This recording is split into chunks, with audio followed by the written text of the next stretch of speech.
Hello, everyone, and welcome to the Indie Creative Comics Podcast, where we are all about independent comics. I'm one of your hosts, Angel, with John Pepe. How's it going, Angel? Well, it's not Monday. It's not Monday. It's Thursday. Yes, the day after New Comic Book Day, which I think Yes. makes more sense. It does because the comics are fresh. They're like fresh out of the oven. They have the new comic smell. I'm not saying they're stale on Mondays, but it's cool to do it the day after they are released.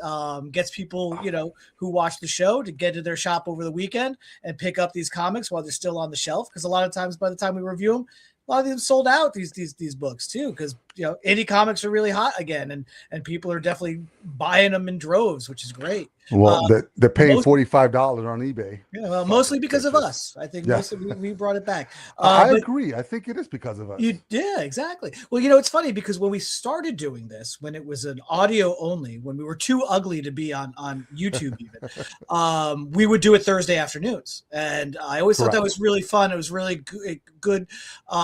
Just again, the excitement of post New Comic Day, really is still there on Thursdays. So I was really happy that we decided to make this change. And 6 p.m. We're like must see TV. We're like NBC on Thursdays now. I In the know. 90s. Yeah. I know. It feels weird, but it feels sort of like good kind of weird. Hmm. I like it. Yeah. So if you're just joining us, John and this is episode 191. Dude, we're getting to that Yes. bicentennial really, really soon. Yeah, and so we put something up. I don't know if you guys can see it or if anyone can see it, but can you see it, John? I The poll up can. there? Yeah, I wonder see this how in it the little works. corner there. Yeah. Yeah. So I if you guess want to would you participate click in the on it poll, or yeah. I guess I don't know if we can do it because it's our poll. So I guess only the participant can see it. Yeah, participate. It's all good. Yeah. Yeah. So it looks like we're going to be moving back to Thursday nights, just because it makes more sense. I mean, New Comic Book Day was yesterday, just like you said. It's like fresh out of the oven kind of thing, and I love me some fresh baked bagels. So it kind of smells like that, especially when you get your comics. And this week was really, really big, bro. I mean, we've got 5 titles that we're going to be reviewing. I know there were a bunch more. It's just the amount of time that we have in a day or whatever it is going on in that. If you guys are just joining us, there is a poll up there. So if you see the poll, feel free to participate in the poll. If you guys have access to the chat on either Facebook or YouTube, feel free to ask a question, add a comment, whatever you want. We're here. So we're actually just going to go over a little bit of. I don't even know if I want to talk about this, just because it's just like rumors and BS stuff. But I was reading it and I was like, so I watch and listen to Rob Liefeld's podcast, right? And Observations. I love the dude, title. yeah, sometimes he's just like really calm, and then sometimes he's just like over the top, but he's excitable and he's really animated when he speaks, really passionate about an industry. I mean, he's been doing it since forever. He was in a freaking Levi's commercial with comics and stuff like that. He did a bunch of stuff with Stan Lee when Stan Lee used to interview the artist live and have them talk through their process and stuff like that. So he started really, really young. I think he was the youngest of the Image partners, because I think he started when he was like 17 or something when he got into the business, which is crazy. It's insane. I mean, you're a kid and then you're working full time in comics, and here he is, 40 years later, still doing his thing. Working on Youngblood, and I have to give him credit because he's keeping himself relevant, not just by making comics, but then also by adapting to the technology, right? Which is, he's had the podcast. He was like us, where it was just audio and you couldn't see him at all. And now he's crossed over. He's on YouTube and stuff like that. He's on Whatnot. He's on TikTok. He's on everything. Pretty sure he has like a little small army or at least one person helping him out with the tech stuff, but he's keeping himself relevant. And so I'm reading articles online and I just saw the thing that popped out where there's sort of like this feud, I guess, or gossip feud of somebody had written something in regards to Bendis's run on Ultimate I Spider-Man. Did you saw see that? something. I saw something about this. Yeah. I guess I happened to see a very lengthy post by Gail Simone, but well worth the read because she kind of says she heard about what was going on with this Bendis situation, and she just wanted to relate her experience with him, and it was all very positive stuff, because back in the early 2000s, I mean, he was the indie comic superstar who broke through to the mainstream. Right. So, but yeah, so I've always kind of riffed on Bendis because I love Bendis's, pre Marvel work, such as I'm going to stop you for a second. John, yeah. absolutely. It was one of these books that I picked up reluctantly because usually like art is one of the things that grabs me, and it was so out there. It reminded me of like Martian Manhunter art, where it was just all like discombobulated and stuff like that. And I'm not, it's not. I mean, it's all subjective, right? But when I picked it up and I read it, holy crap, that story's so good. I think it's on issue 3 now, and it still has me. So if you've not read Spirit of Shadows, yeah, pick it up. Check it out. I think it's really that good. I think it's a 5-issue, and that art really pops. I think I said when we reviewed it, is as if they were able to figure out how to put a black light inside the page. Yeah. So that was great. Shout out to Spirit of the Shadows, John. Also, John, it was good seeing you at the shop yesterday. Always a pleasure. So Bendis, I always loved, Torso, Jinx, all that stuff that he did on his own as an independent. Hey, Quentin. and then definitely was there with Powers, and then when he went and started doing Ultimate Spider-Man and things like that, I would say Bendis has definitely lost that new comic smell, that new Bendis smell over the last 25 years or so. He's still doing it. He brought Powers back. That's really cool. And he's done some stuff for DC since he left Marvel, and spearhead a lot of great storylines for Marvel. But my joke about Bendis was, he brought us the decompressed storyline.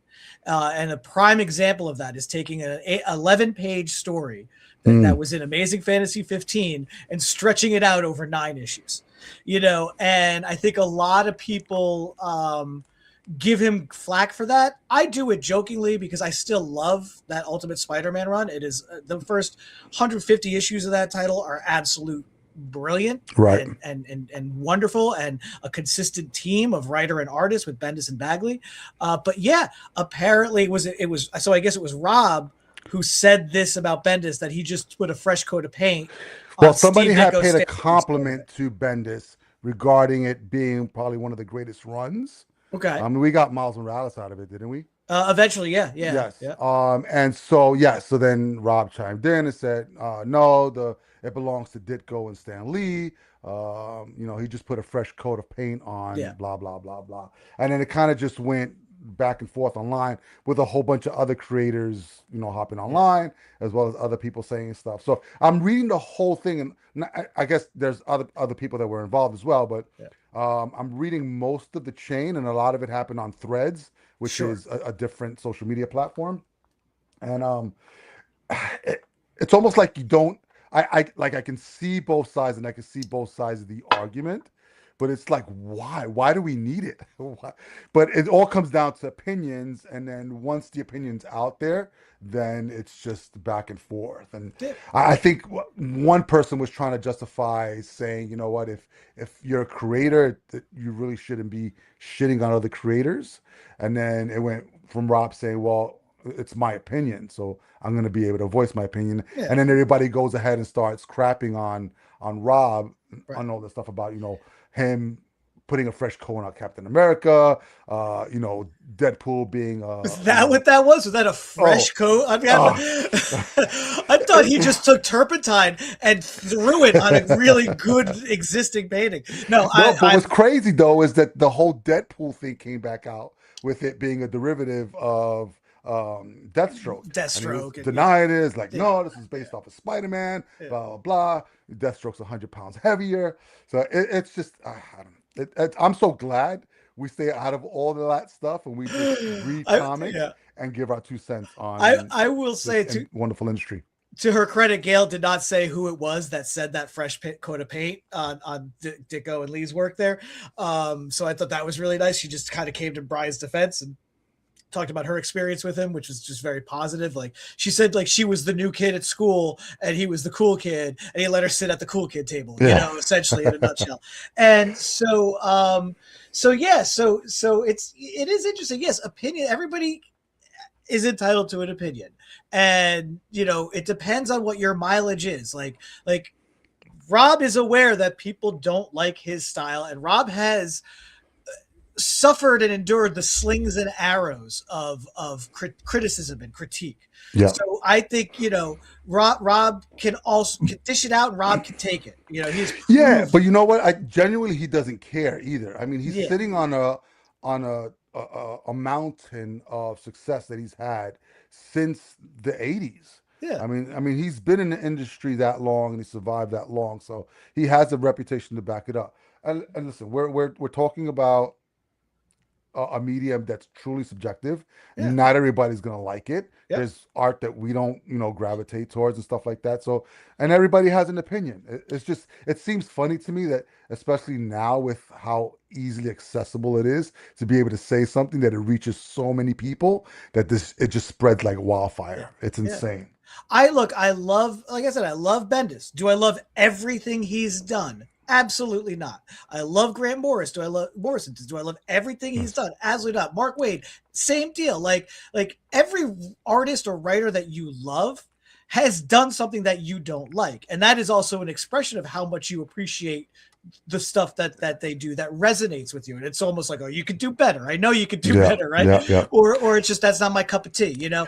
And so it's just, so it is interesting though. Like people shouldn't really be piling on Rob for making a statement. He's not necessarily wrong, because that was the assignment. That was Right. the job. Yeah. Bendis was told, take this 11-page story and make it, stretch it out a year, and then we'll see from there how it goes. Yes. And it brought Marvel back. It was one of the things that brought Marvel back. Yeah. Well, what's funny is that out of all of this, the only person that didn't reply was Bendis. Of course, of So now you get to, course. and I think I think that's the way that it should be. I think, you throw your opinion out there, leave it alone. I Yeah. think people just back and forth, just want to one up and stuff like that. It's just crazy. So, all right, we spent way too much time on this because I'm reading it and I'm just like, oh my god, thank God we don't go through all this stuff.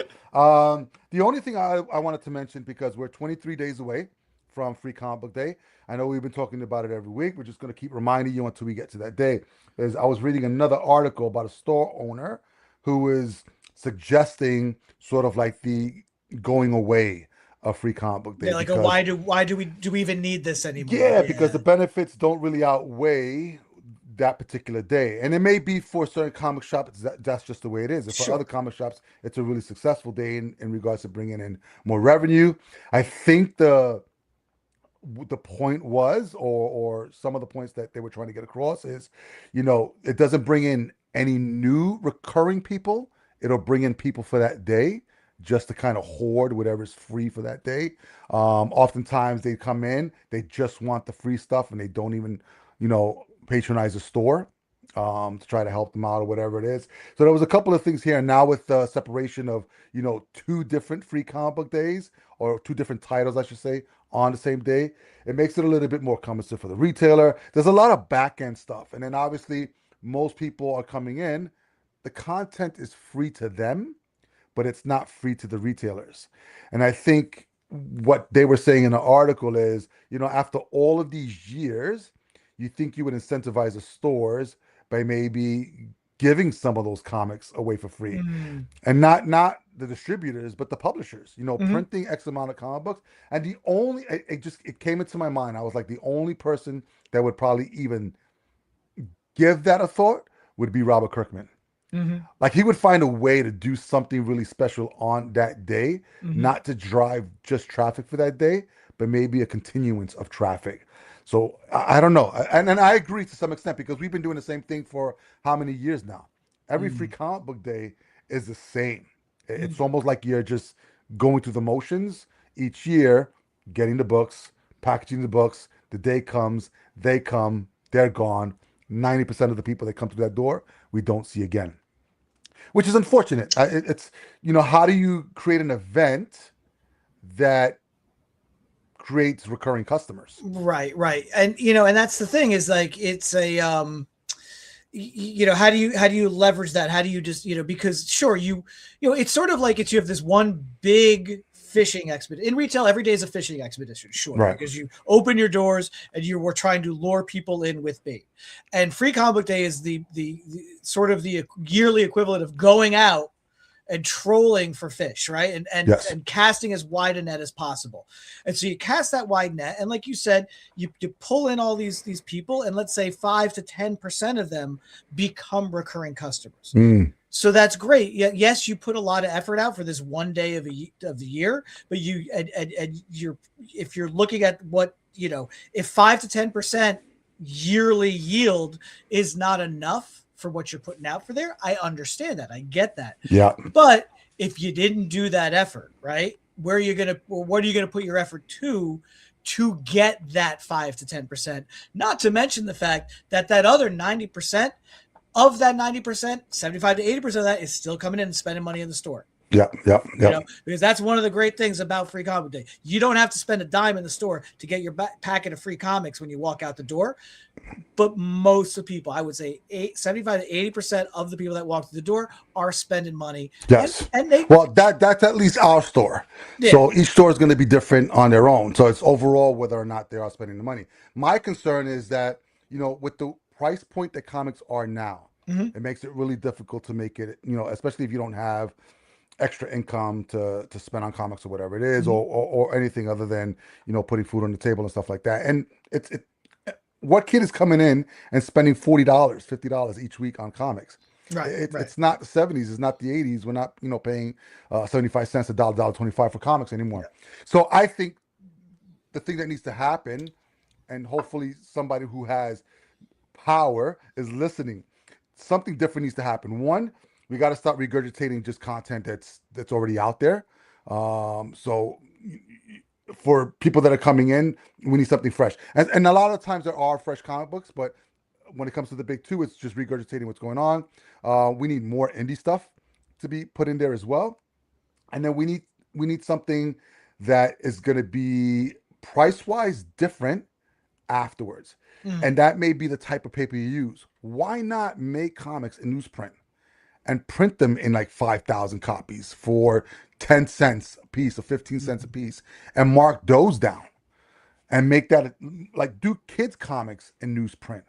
So that way they're more affordable and stuff like that, and start at a Free Comic Book Day launch, and then hopefully they can come in. If a kid's coming spending 75 cents on a comic book that only costs 15 cents to print, they can graduate to $4.99 when they're old enough. That's like, there needs to be a way to get the next generation of buyers in, but it's not going to be at the price point that we're at right now.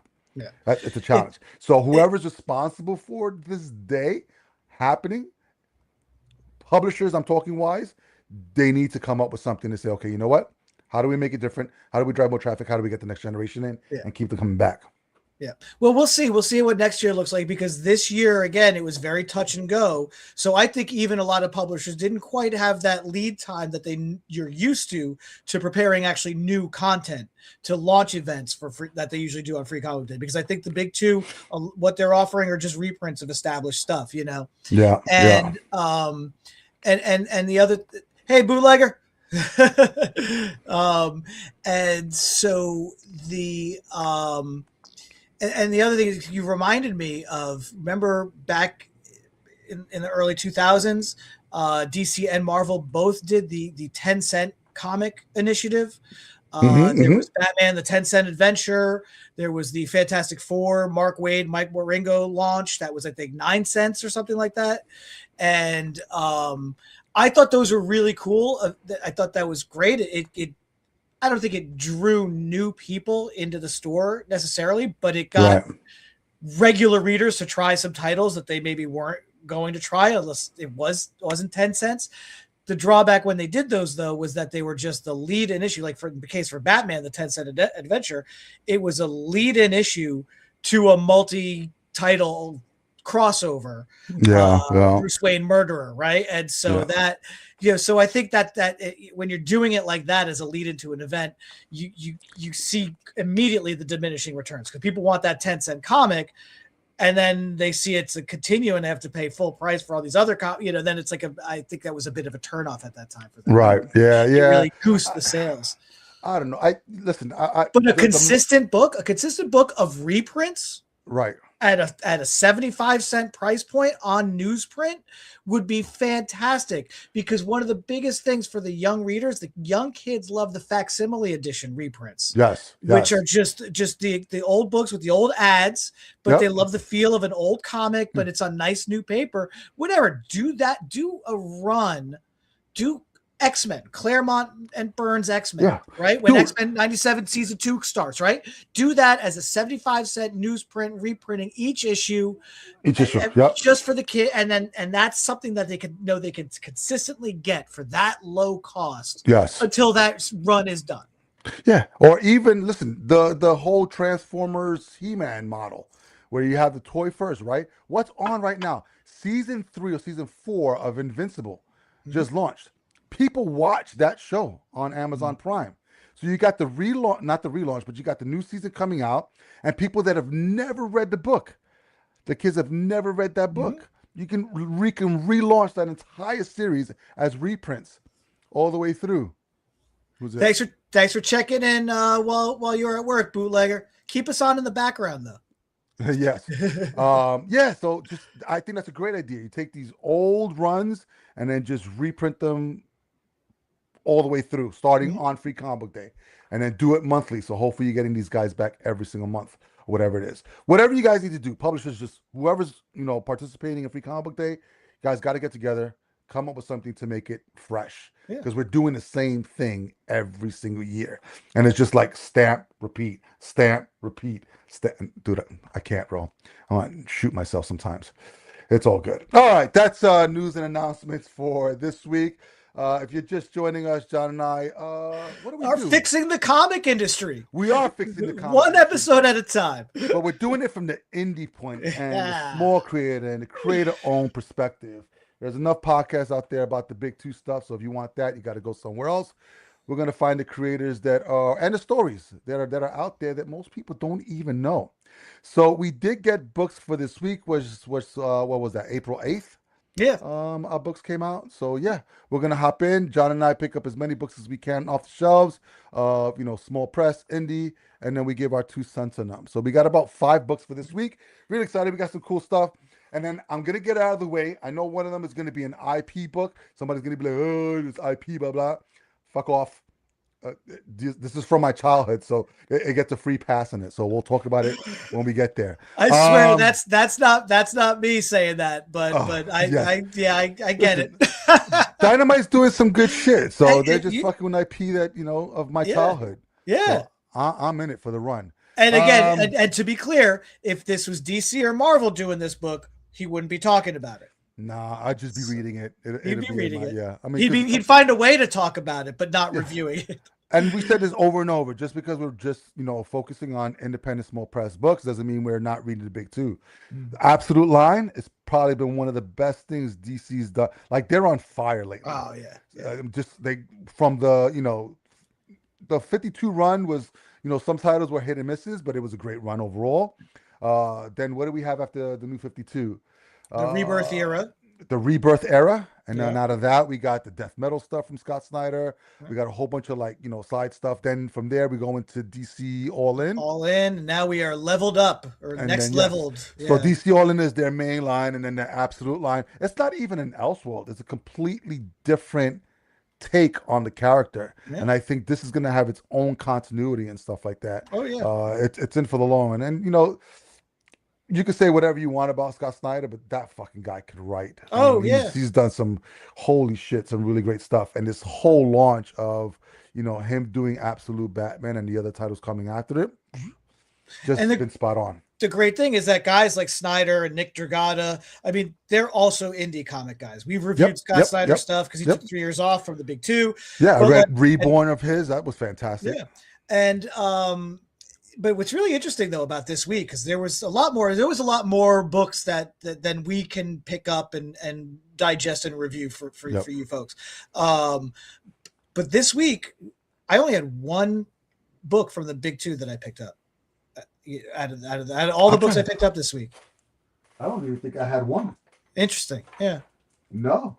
Yeah. Dude, I had not one Yeah. from the big two. So there you go. Well, so I'm going to say Transformers because it's IP, but it's under Image, under Skybound, and because it's hooked up into the Energon verse, which includes Void Rivals. So there Yes. goes the connection to Indie.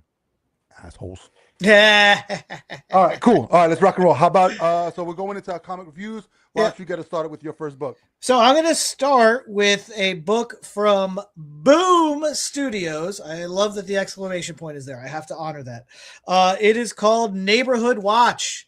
And this is written by Sarah Gailey, illustrated by Haining, colored by Rebecca Nolte, lettered by Jody Troutman, and it is designed by Madison Goyette, edited by Elizabeth Brie, and editor-in-chief is Andy Schmidt.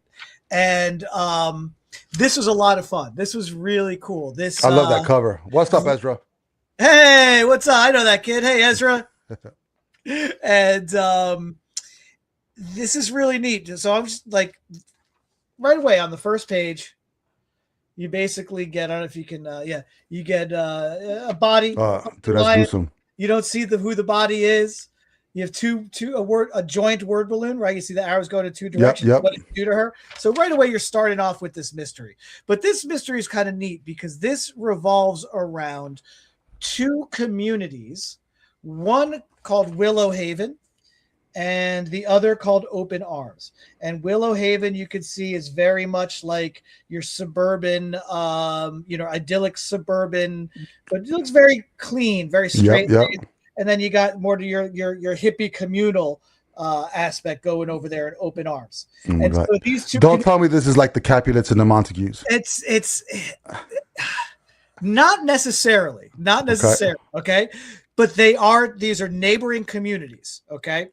And the narrative technique that is used is that you are shown basically in a sort of, and I like this kind of technique too. You're doing it in you have a 2-page. So you're continuing that. On one side, you have the HOA meeting for Willow Haven, and then you have the community gathering, meeting for Open Arms, right? So you see how these two communities operate and how these meetings go and who these people are that are in these communities. Is the whole book that way? So the first half of the book is that way. That's pretty cool. So that's really better than a flip book. It's kind of neat. It's a side-by-side book, right? Right. So it's really neat to do that comparison and to go back and forth like that. Very much like a scene transition, right?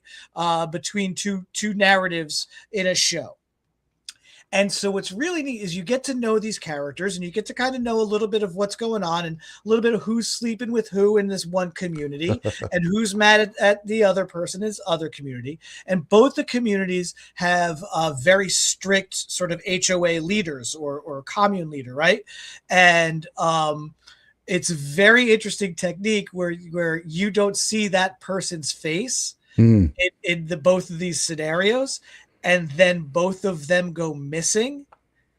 And then two characters who are looking for these folks.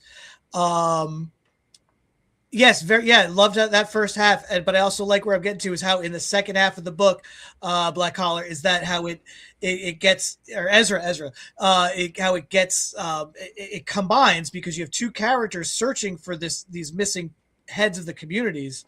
They find a secret tunnel that connects the two communities underground. Oh. And that is where they find this body that we see on the first page.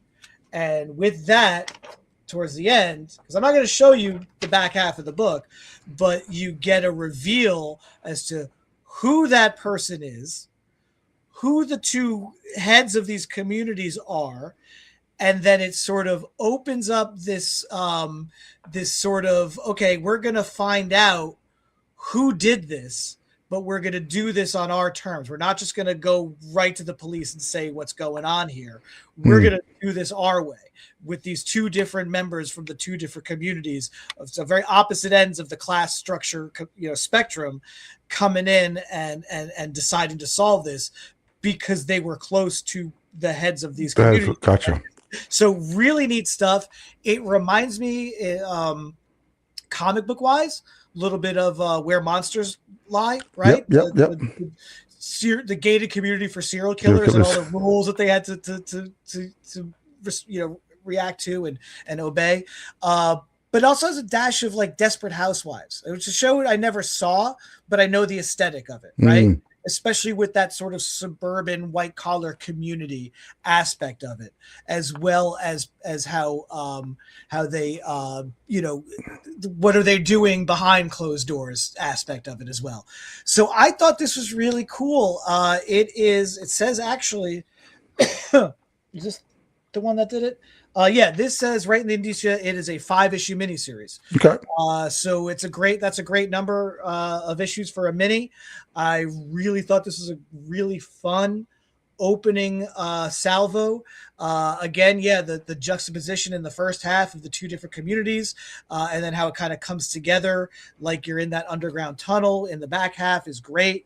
The art is really neat. It's sort of very little bit of like a Mirka Andolfo, but with a thicker line. Oh yeah. Quasi manga, but like It's also Dotson.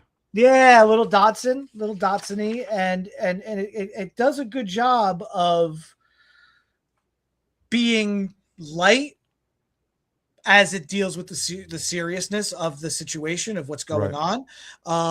So it's not. Do we know if it's a dark. serial killer that they're looking for? We don't or know. This is just a one-time thing. We don't know what it is. We don't know who did it. We don't know why. We only know a reveal of a mystery that is planted at the beginning concerning the two community leaders. So the two, yeah, fantastic. So, All right, sounds interesting. It was really good. It was really neat. Again, it looks like it's going to be kind of fun to see how this plays out as these two women try to figure out what happened in hopefully, and I think they hope the most sneakily and subtle way possible. But I think it's all going to kind of just blow up and get a little zany and probably get a little more bloody, and then we'll see what's standing at the end. Well, all right, guys. Well, you heard it. So from Boom Studios, check it out. Neighborhood Watch, a commitment of 5 issues. That's not too bad. Not bad. Pick it up. All right, my turn. Boom, mine. Pretty Hate Machine. Really excited about this because Tim Seeley is one of my favorite writers, and he's one half of the writing team for this particular book. Pretty Hate Machine is published by Mad Cave. So writers are Ryan Onan and Tim Seeley. Artist is Paolo Armitano. Armitano, I believe. Colorist is Roman Stevens, and then lettered by Dave Sharp. Okay, so the aesthetics, the creative team on this, dude, this book is just really, really awesome to look at. It has that scratchy art that I like, so it's not clean finished. Let me see. It reminds me of almost of what is it, Wes Craig art, where it's kind of scratchy. Some of it is subjective and stuff like that. Just really cool stuff. And let me show you one part here before I get into the story because it's probably the most freaking revealing. You see the tree? Just 3 dead bodies just hanging there, decapitated and legless, and the blood is just dripping from the bottom of each one of the bodies. Dude, awesome. So this book reminded me a little bit of like, let's say, Evil Ernie, Edward Scissorhands, and Stranger Things, all kind of wrapped up into one if I had to like put them in a genre. So basically, you open up with these 3 kids who are riding a bike. What I liked about the writing in this particular book was the fact that they were writing like 16-year-olds would talk to each other when they're by themselves on a bike in the 80s. Just calling each other retards and gay and shit and stuff like that, and not manning up and having a vagina for not doing stuff. So I found it a little bit comical in the very beginning. So they're teasing each other, teasing this one kid. They're riding a bike. They're actually riding towards a funeral of one of their friends' father who's passed away. And as they're riding towards the funeral, they're passing the actual bridge where he fell off of. So right now, from what I understand, it's been deemed an accident, but later on stuff happens. And so while they're doing that, they see a light across the bridge. The boys tease the one kid. I think his name is Juno or June. Yeah, June. And say, come on, let's go check it out before we get over there. They end up going over there. Those 3 bodies that I showed you were actually their bodies. So it was their bodies, and then to the side was their decapitated heads with the rest of their body parts spelling out the word Thomas, which is their friend. So they needed to go get their friend or whatever to show them. So basically, what you have is this emo kid is at the funeral. His name is Thomas. These kids come and tell him what they saw. They're freaking out. He says, "Okay, cool. I want to go see." They take him back. Nothing is there. The kids leave because he wants to be by himself because he's all sad about his dad. He does this emo thing and just starts crying by himself. And then all of a sudden, this demon with like, if you look on the cover right there, he fucking has fingers as blades. So he's Freddy Krueger slash Edward Scissorhands. He comes out of nowhere. There's no explanation for him at all, other than the fact that he's just like there to help him solve his father's murder for some reason. Don't know. And then a couple of things happen. He goes, he's actually on his way back home. He gets picked up by a cop to bring him back to his home. And then a couple of things happen that are grotesque that let you know that this demon is with this kid right now who's called Luther for some reason. Maybe it's some kind of incarnation of Lucifer. But it was really short. You've got a lot, but you're missing a lot. So it left me wanting more of the story. Not necessarily that I feel anything for the characters, because I think there wasn't enough in it to really, understand their motivations or connect to them in any way. We don't know this demon, what their plot is or what their ploy is, or their attachment to this kid or whatever it is. So there was a lot of questions that were left at the very end. This is probably one of those comics where either I would have liked a double-sized comic or a letter column at the end, kind of explaining where the idea of the story came and where it might possibly go to hang on for the ride. So this is one of those books where I would say, okay, you know what? I really liked it. I enjoyed it. I think I'm probably going to enjoy it more as a trade so I can read it all the way through. I'm pretty sure it's a mini because it's Mad Cave. So it's probably going to end up being about 5 or 6 issues. Like I said, the creative team on it, from the art to the writing, really great. I think there wasn't enough to grab me and say, hey, come, especially with the amount of content that we read each week. There's certain things that pop out there. Like when I see them on a shelf, I'm like, oh shit, I got to read that because I remember that last week kind of thing. So this is probably one that I'm going to hold out on the trade. But if you're a fan of like the horror genre, if you like Edward Scissorhands, Stranger Things, Evil Ernie kind of type stuff, this will probably definitely be right up your alley. So really great writing. Art was great. Definitely check it out. Pretty Hate Machine from Mad Cave Studios. And is there any sort of like reference to the Nine Inch Nails album at all, or is it no? No, None that I saw. Yeah. So it's just pretty much straightforward antics of 16-year-olds making fun of each other, and then a demon coming out of nowhere. And it does take place in like what you said, that the 80s or 90s? No. Oh, it is contemporary. I think it's contemporary. It just has that feel to it. It just has that feel of, like the kids from Stranger Things and Yeah. sort of like the underworld of demons and stuff. The head with Scissorhands obviously is just the reference to Edward Scissorhands. Yeah. It could be just as well as Freddy Krueger and stuff like that. It's just really freaky, especially the art inside, the way they draw the hand and how the finger is stopped and a blade is just coming out of it. I like and it's that. not Yeah, the same for each finger. Like some of them had the fingers 3/4 and a blade coming out of it. Some of them like only an inch and then coming out of it. So yeah. Pretty cool. It's pretty cool. I see that on the cover. It is. I like that how it is coming. It's because Freddy was famously wears the glove, except for the second Nightmare on Elm Street movie, where he actually like grows inside the guy, and then the blades do come out of the fingers. That's what that reminds me of. That's kind of cool. Yeah. And then sort of like the Evil Ernie stuff is sort of like how he looks. Yeah. Almost. Yeah. And even how he acts and stuff like that a little bit, the way he's written kind of reminded me of Which Evil is Ernie. funny because his mouth is almost like the mask that Erica Slaughter wears from Something Is Killing the Children. That's kind of neat. Yeah. So there's a lot of influence there. So, but it's cool. Check it out. Pretty Hate Machine from Mad Cave. All right, you're up again. All right, we're gonna continue with the spooky vibes. So I have a book from Oni, one of my favorite publishers. This is called Estuary, a Ghost Story.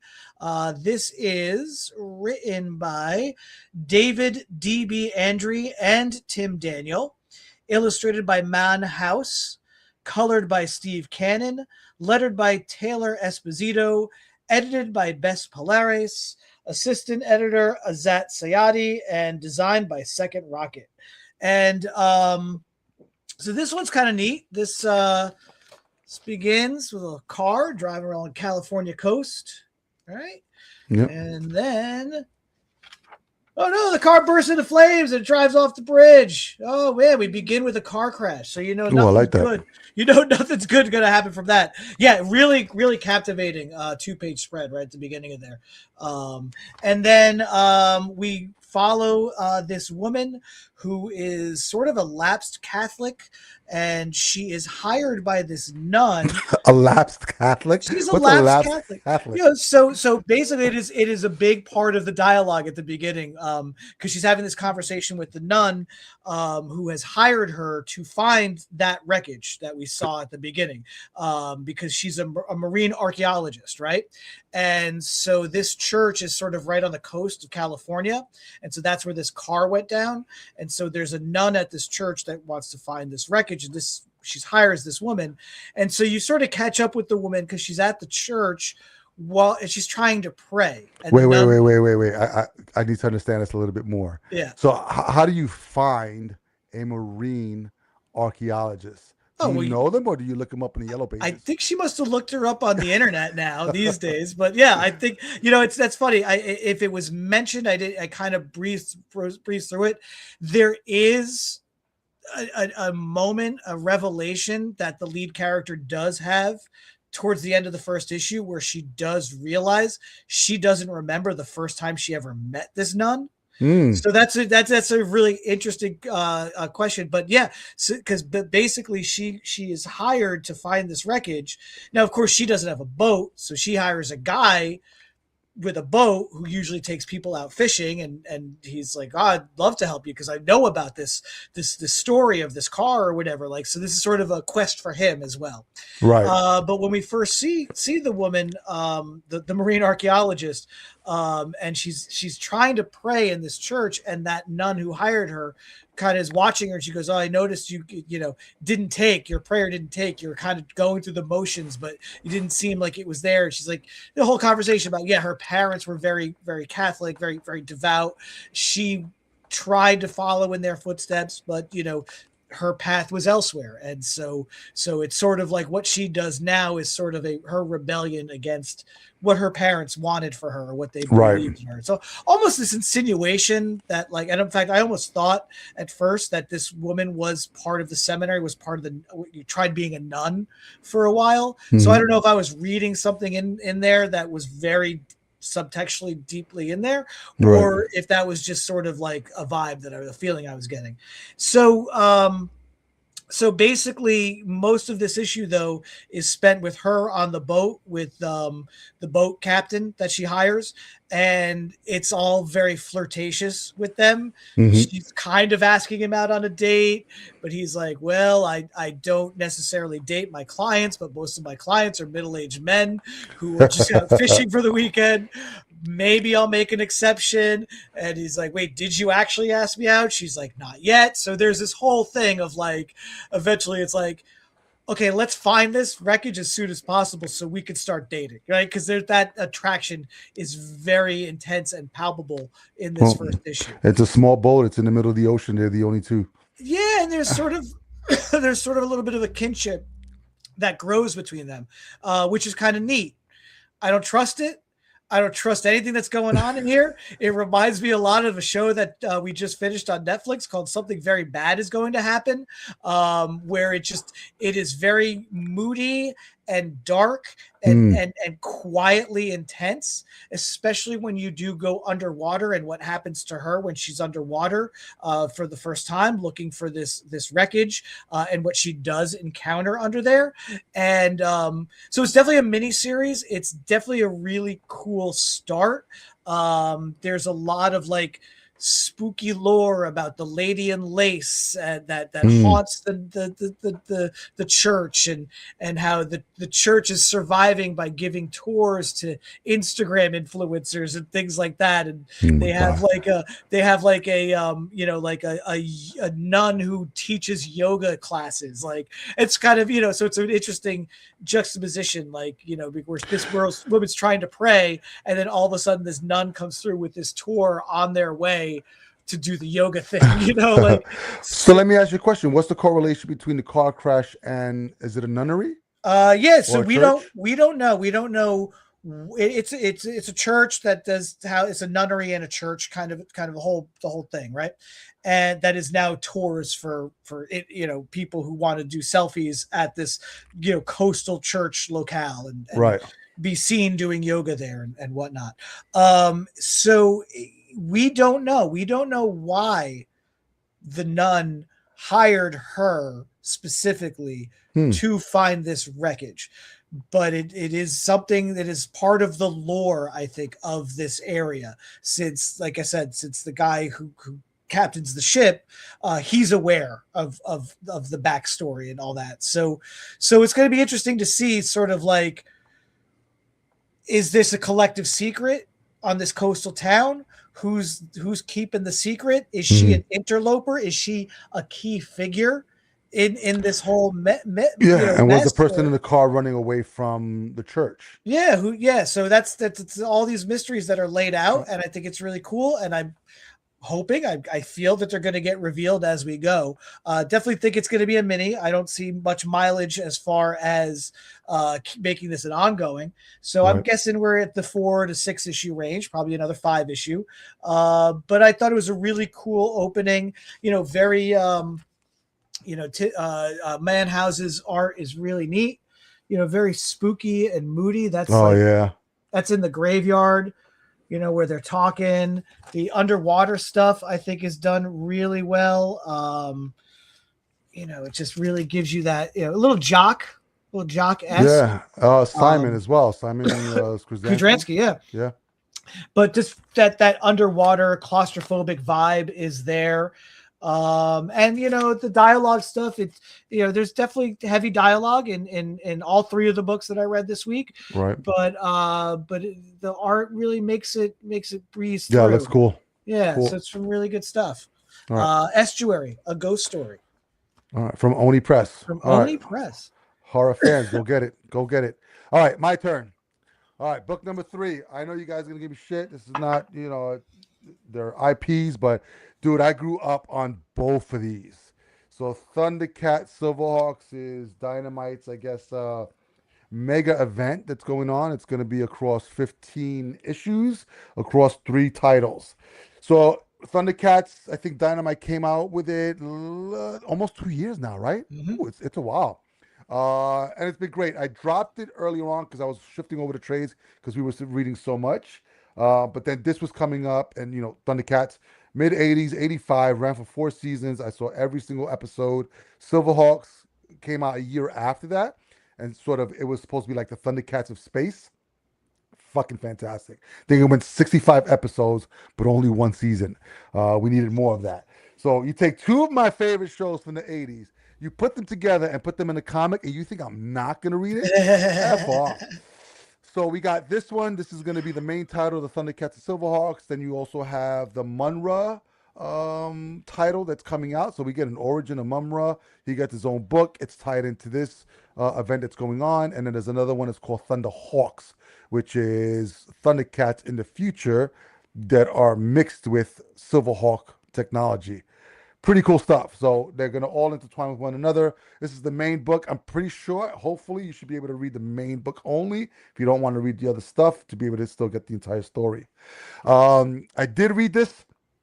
This left me a little bit like the book that I read previously, The Pretty Hate Machine, where I just wanted more. It wasn't enough in here. So if you got to read the preview in I forgot where it was in. There was a preview for this one of the books.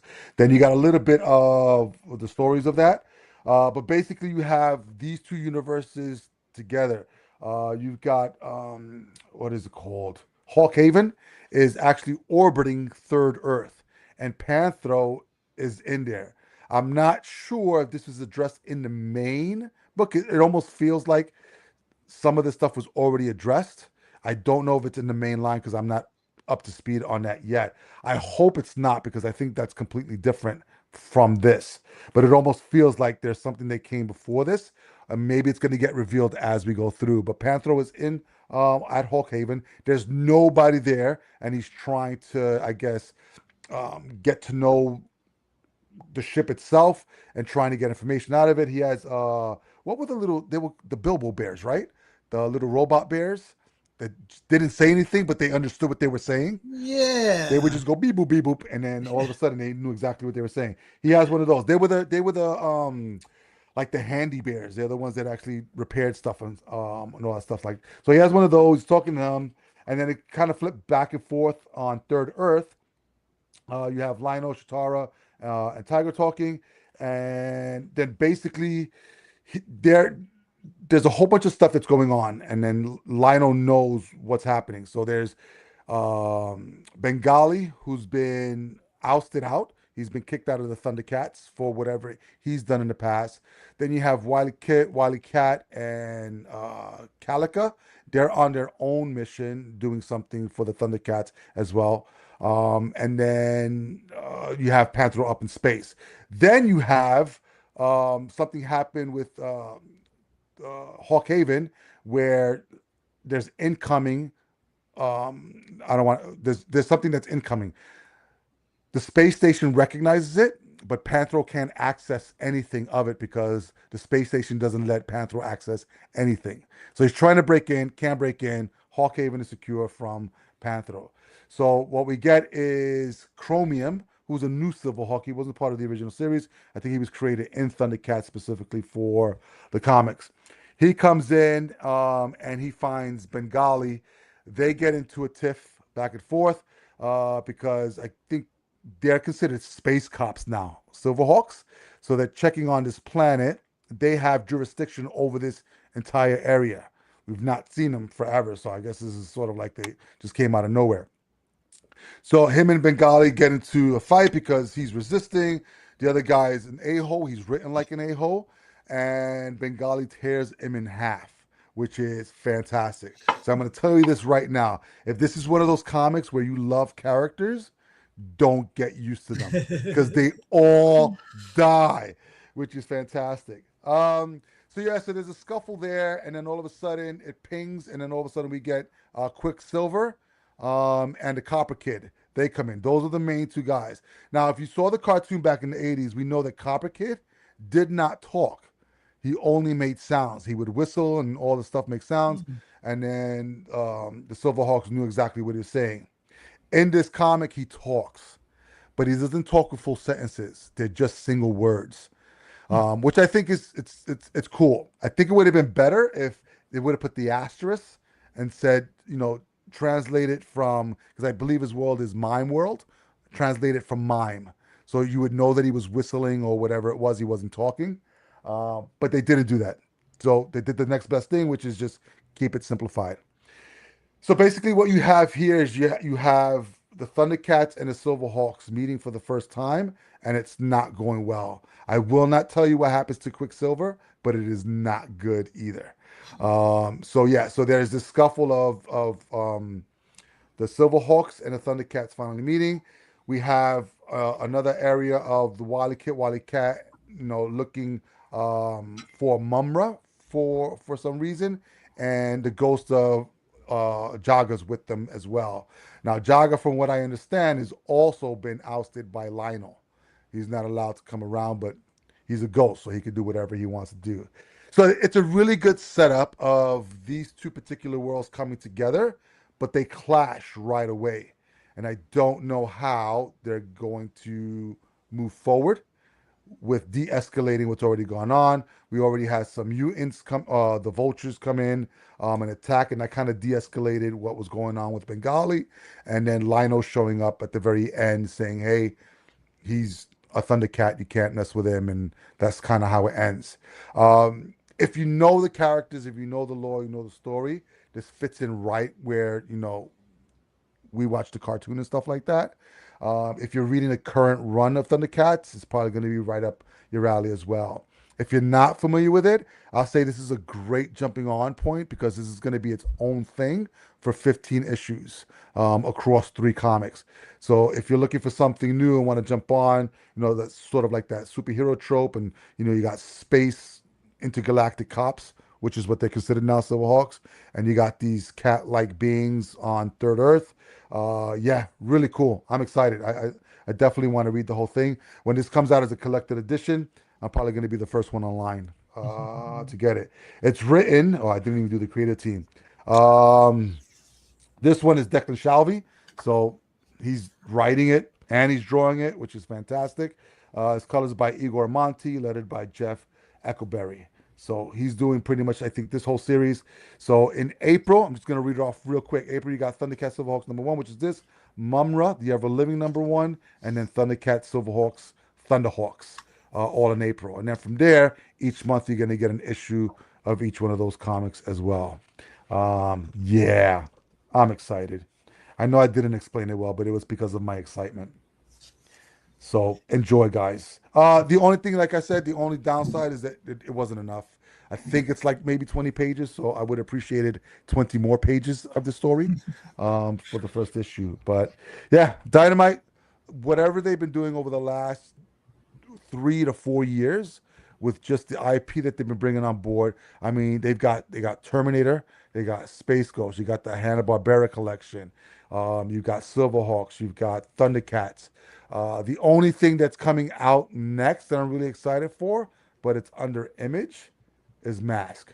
Mm-hmm. So you've got all these 80s cartoons, and that Mask is actually going under the Energon verse. Mm-hmm. So fucking Robert Kirkman is just building a universe that is just going to be unbelievable. So yes, excited. Check it out, Thundercat Silverhawks. I'm in it for the long run. Nice. All right, you got one more. All right, last one. This is from, basically a weekly staple now, it seems. Ignition Press. It's called Everyone Loves a Jewel Thief. This. Wait, most importantly, does it have the numbers in the back? Oh yeah, I was gonna get to that. We'll do the credits and then we'll get to that. So yeah, so this is written by Aaron Campbell and Tim Seeley, making another appearance on the show Nice. this week. It is illustrated by Aaron Campbell, colored by Jordi Belair, lettered by And World Design, edited by Maggie Howell, book and logo designed by Scott Newman. And and then for those keeping track at home, this specific copy has a stamped number of 2265.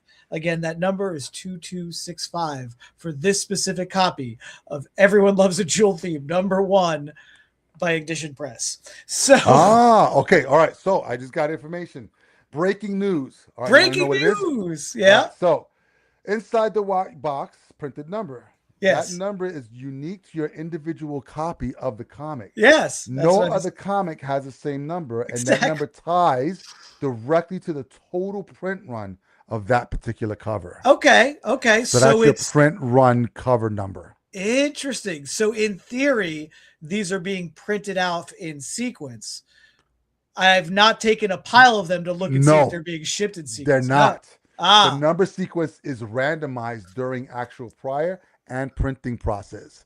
So say they're printing 10,000, they're just randomly assigning a number because they have 10, that 000. They set that number and then that's funny. So where did you find? Is this on their website? Did you finally find it on their website? No. Whenever you type something as a prompt, it could be bullshit, but it's what it came up as Ignition Press. Interesting. Okay. Logic. So there's nothing we can do with this number. Just if I ever lose my copy of an Ignition Press book, yes. I'll go to my notebook of serial numbers and be like, no, that's my copy. If I see somebody selling, I'll be like, you stole, because that's my 2265 of. There's only one copy of that. That's it. So in theory, every single copy of this issue is unique. And therefore a collector's item. That's it, yes. Oh my God. So you got 10,000 copies of unique items. Thank you, Ignition Press. Yeah, thank you for awesome. Yeah, that is fun. So yeah, it's interesting. Nobody else is doing this that I know, but that's good on them, I guess. Jamie S. Rich, you got us talking about this as a running bit now, I think, since we've been talking about your company. So good job. So yeah, so I thought this was great. This is so all three books had are one of my favorite types of stories, right? ordinary people in extraordinary situations. And so Neighborhood Watch, it's a murder mystery, class structure satire thing. Estuary, it's a supernatural ghost story. I really don't trust anybody that this person's coming in contact with. So that's kind of cool. But they're like they're characters. They play into some archetypes a little bit and maybe even some stereotypes, but they're actual people like going through these extraordinary situations. And I think that's really cool. They're grounded, and then it just makes the weirdness pop. And this is no different. This is basically Dirtbag Ocean's 11. So what you have is a struggling novelist who is an adjunct professor at a university, but he has not published anything in years. And it's one of those situations where on the same day, he gets another rejection for his new book. No one wants to publish it. He gets let go from his adjunct professor writing class position at the university because he hasn't published anything in a very long time, and they can't keep putting him up there as a published author if he hasn't published anything in a long time. So loses his job, and then his girlfriend decides to break up with him. While she's on her shift at the ER and there's a guy dying in the background, she's on the phone breaking up with this guy. so this guy has a sort of this backup plan. Instead of like dusting off an old manuscript, he's going to get together with his old D&D buddies, and they're going to rob a very priceless jewel from this woman who lives in the town, who is apparently very rich, and like displays this jewel in the second floor window of her house, for all to see. So he says, I have a plan. We're going to steal this diamond. And then once I know we got away with it, I'm going to confess to it. And then I'm going to write the book about the crime that I committed and how I turned myself in. And then I'll take you guys, all my friends, and you're going to be the character. You're going to be the color of this story, right? Now, interesting idea. He only tells one of his crew the whole plan. The other guys are just along for the ride because they want to rob stuff, because they're all scumbags. They're all dirtbags, these guys in this town. It's sort of like if the Stranger Kids things grew up and they were just all failures. Okay. That they just think they were losers in life after all that they've been through. So it's really... Wait, so let me ask you a question. Yeah. So what would happen to the diamond after he got it? He's just gonna, I guess he's gonna, here you go. I stole it. Here's the diamond. I give it back. Okay. I give it back. They're not going to boost it. I don't think they're going to try and sell it. He's doing this just so he can write the book, so he could get published again.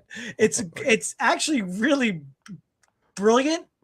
But he has the idea. Why not just write the book? Because that's not enough. It has to be real. So it's brilliant in its desperation. Like it's so good in that hook. That's and mad. So you have a framing sequence that's basically these two cops, interviewing. There's 6 people involved, right? And you have a framing sequence of 2 cops interviewing 3 of the 6 characters involved that we've seen.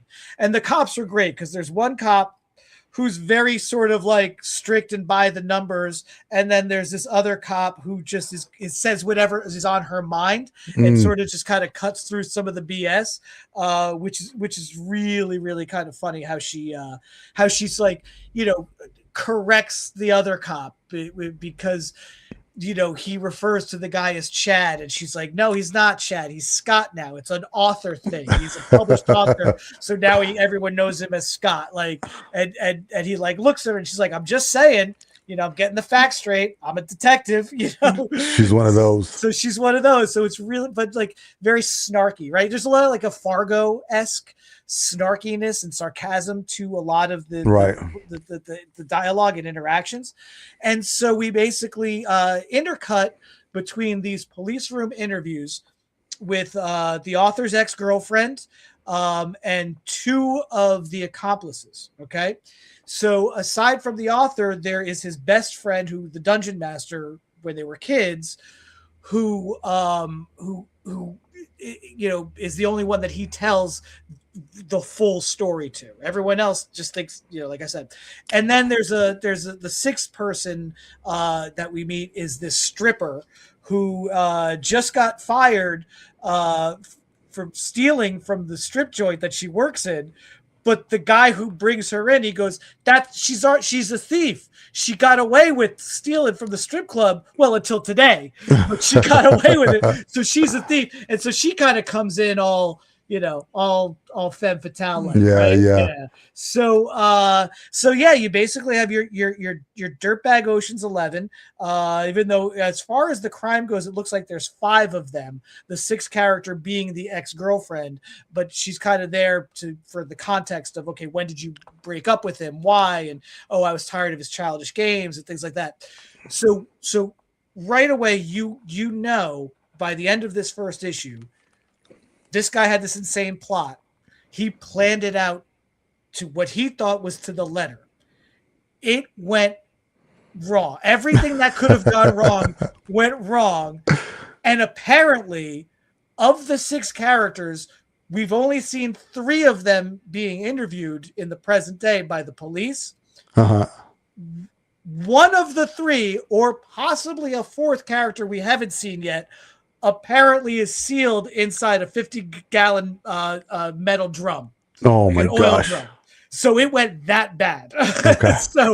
so I loved it. I thought it was great. The characters are just so weird and wrong and unsavory that they're likable. You kind of want to see, again, I think this is a mini. I don't think it doesn't have the weight for an ongoing. I want to see how this all goes wrong. I want to know who's in the drum. I want to know where, what happened to these people, because like when you see these guys in the interview room, like one guy, Jacob Bowles, but he says it's Balls. It's pronounced Jacob's Bowles, as the one cop corrects. He's all beat up. In the interview room. The other guy, he's like in a wheelchair and his eye is all messed up. So like something really bad happened. And so we didn't see them doing a crime. This is all the setup. Yeah. So we see gotcha. the post-crime interview with the police, and then we see the plan, the building, the coming up with the idea of, okay, we're going to do this crime. So we have to see the plan. We got to see how it shakes down, and we got to see who's in that drum. And I am along for the ride. I think it's fantastic.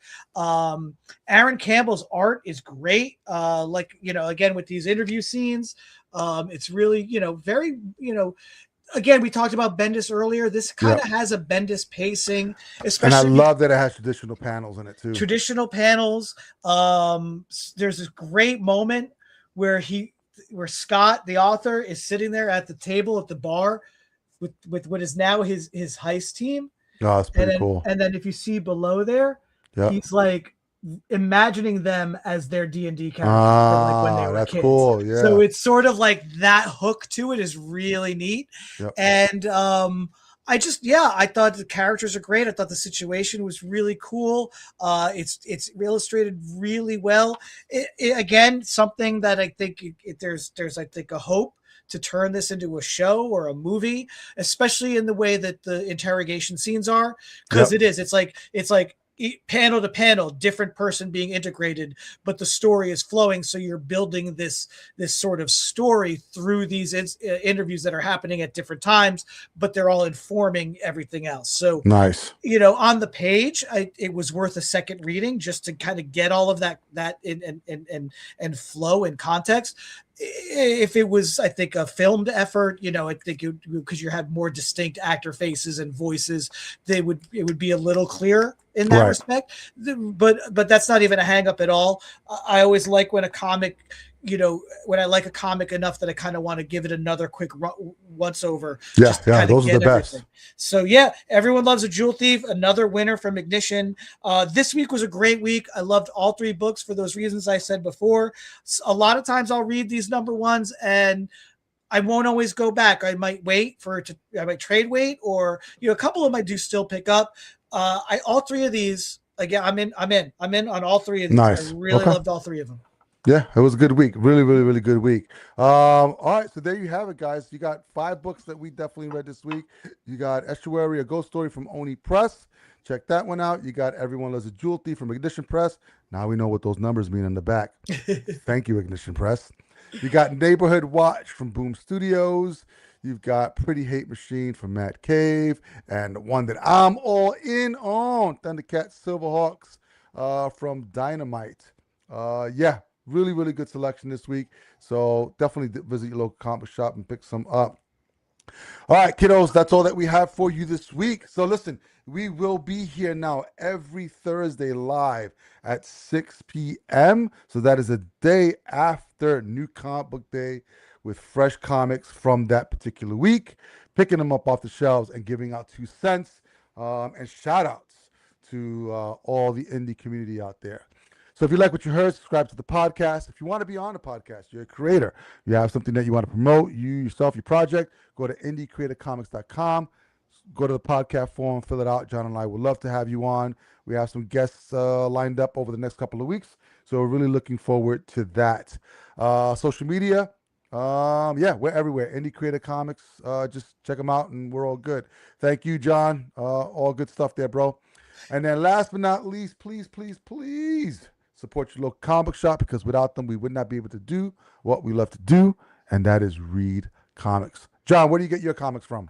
Well, I get my comics at The Joker's Child in Fair Lawn, New Jersey. The Joker's Child, where the fun never stops. And I actually have a bit of an announcement here. I did recently lose my copy of Just Brutal #1 from Ignition Press. It's got the number 2552 stamped on the back. So if you find it, bring it on over to The Joker's Child, where you can get your copy of an Ignition Comics Press book with its own individual stamped serial number on the back, so you'll never lose track of it.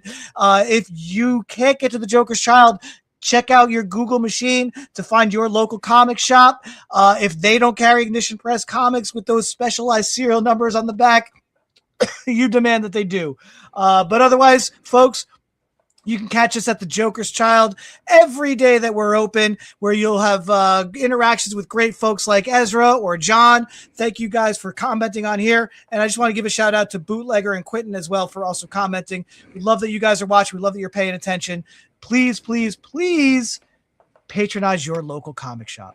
Absolutely. All right, guys, until next time, we want to thank you for joining us on the Indie Creator Comic Podcast, where we are all about independent comics.